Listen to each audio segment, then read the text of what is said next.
ছোটোবেলায় মানুষের ঈদের যতটা আনন্দ হয় বড় হয়ে যাওয়ার পর কিন্তু সেই আনন্দটা একটু কমেই যায়, তাই না?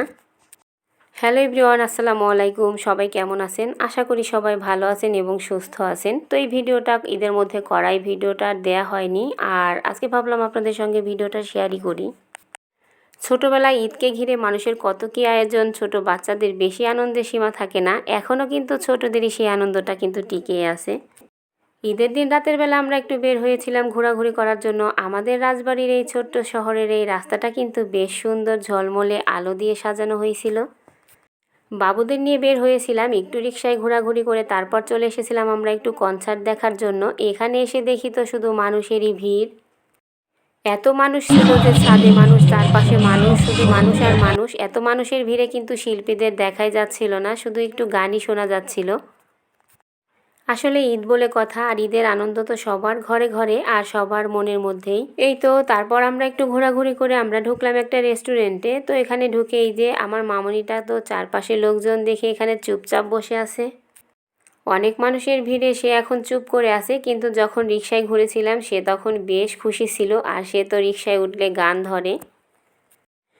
এই রেস্টুরেন্টের এই জুসটা খেতে কিন্তু বেশ মজার ছিল। তো আমরা এখান থেকে একটু খেয়ে তারপর বাসায় চলে এসেছিলাম। আর এটা হচ্ছে পরের দিন সকালবেলা। আমরা যাচ্ছি সবাই মিলে স্বচ্ছবাবুর নানু বাড়িতে বেড়াতে, আর সে তার সাইকেলটাকেও নিয়ে যাবে নানু বাড়িতে চালানোর জন্য। আর এই তো আমরা অটোতে করেই যাচ্ছিলাম। বিবাহিত মেয়েদের কিন্তু ঈদের আনন্দটা বেশি উপভোগ করে বাবার বাড়িতে যাওয়ার সময়, কারণ অনেক বেশিরভাগ মেয়েরাই অপেক্ষায় থাকে কবে ঈদ আসবে, তারপর বাবার বাড়িতে যাবে। আর এই তো আমরা কিন্তু চলেও এসেছি। আর এসে দেখি আমার আম্মার রান্নাবান্না প্রায় হয়ে এসেছে। আর আমার আম্মার তো আজকে ঈদ না হলেও আজকে ঈদের থেকে বেশি খুশি, কারণ তার সব মেয়েরা আজকে তার বাসায় এসেছে। সব ছেলে মেয়েদেরকে একসঙ্গে করে খাওয়াবে, সেজন্য সে অনেক কিছু আয়োজন করেছে। আর এই তো এখানে আমাকে বলছিল একটু মাংসটা বেড়ে দেওয়ার জন্য, তো সেটাই আমি একটু বেড়ে দিলাম। এসেই দেখি আম্মার রান্নাবান্না শুরু করে দিয়েছে সকাল থেকে। আর এই তো আমার বোনেরাও চলে এসেছে। আর এখানে এই যে আমার ছোট বোন এখানে পোলাও রান্না করছিল। ওর হাতের পোলাওটা বরাবরই অনেক সুন্দর হয়, সেজন্য আম্মা বলছিল তুমি পোলাওটা রান্না বসিয়ে দাও। আর এদিকে এই যে সবাই মিলে এখানে রুটি পিঠা বানাবে। আমাদের বাড়িতে মেহমান আসলে সব সময় পিঠা বানানো হয়, মেয়েরা আসলেও কিন্তু বানানো হয়। আর এই যে আমার আম্মা আজকে তার মেয়েদের জন্য, জামাইদের জন্য এখানে পিঠা পুলি সব কিছুই বানিয়ে নিতেছিল।